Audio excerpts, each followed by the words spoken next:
What were those early days of prison like? The early days of prison was like, for me, is the lamb and the wolf. As soon as you get through the Carter, and as soon as you get registered to where blocks and cell that you have to go to, it kicks in way before you get there, but it actually really hits you when you realize that there's no higher place, maybe another jail, but there's no higher place in the PA system than Greater Fort State Penitentiary. So basically, all the other stuff was high school and elementary school, the youth study center, the county. Now you made it to college on the other side of the world. And you said you spent many nights in there crying. What were you crying about? You might not never get out of there. And you always want to camouflage all of the weaknesses that might have come upon you while you're there, and you never do that in the open. It was a lot of praying, but it's also when you out of that cell, you would never tell nobody you prayed. You would never tell nobody you scared. You would never tell nobody you cried. And if you cry loud where they can hear you, you have to take lockup. Now, jail is not the TV stuff that's been portrayed for the last 20 and 30 years. It's not. What's it like? It's not Oz that HBO Showtime used to play. Jail is a place that even though you're around this wall, that there are choices even in the worst situations. And if you want to sell drugs, there's drugs to sell. If you want to be into gambling, there's gambling to be into.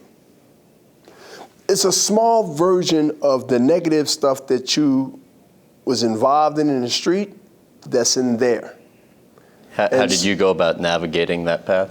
Well, one is you put yourself in a situation where who you hang with, who hang with you, and what you're into and what you're not into. If you're not into certain things, you can't say you're not into it and you with this person. Jail is sort of like the streets. If you're a known burglar, and I know you're a known burglar,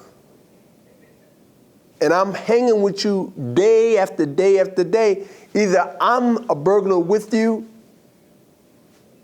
or I'm trying to stop you from doing it. 9 out of 10, after 1 or 2 days, I'm involved. So the old saying is all birds flock together. It's true. So you know who's who in those settings. You know who the skinheads are. You know who the radicals are. You know who the motorcycle guys are. You know who this person are. You know who the mob is. You know who everybody has a group. And very few people can walk any prison in the world and not have a group.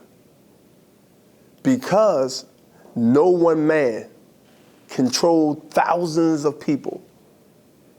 One day you can be okay. The next day, things changes. And so that support group has to be tight, and it has to be motivated to give their lives to protect you, and you have to give yours to protect them. They are the rules. And that's what I was saying about the stuff you see on TV is 90% fabricated to scare people from, or young people, which is a good tactic, but it's not the real deal. The real deal is still scary. Show it. And that's part of the survival. You don't know nothing, you don't see nothing.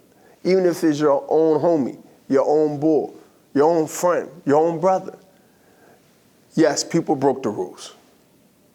But you can't walk around and break the rules. Once you break the rules of being a snitch, once you break the rule of being a person that's seen something and spoke about it, even to another inmate, you might be in a body bag if you don't take lockup.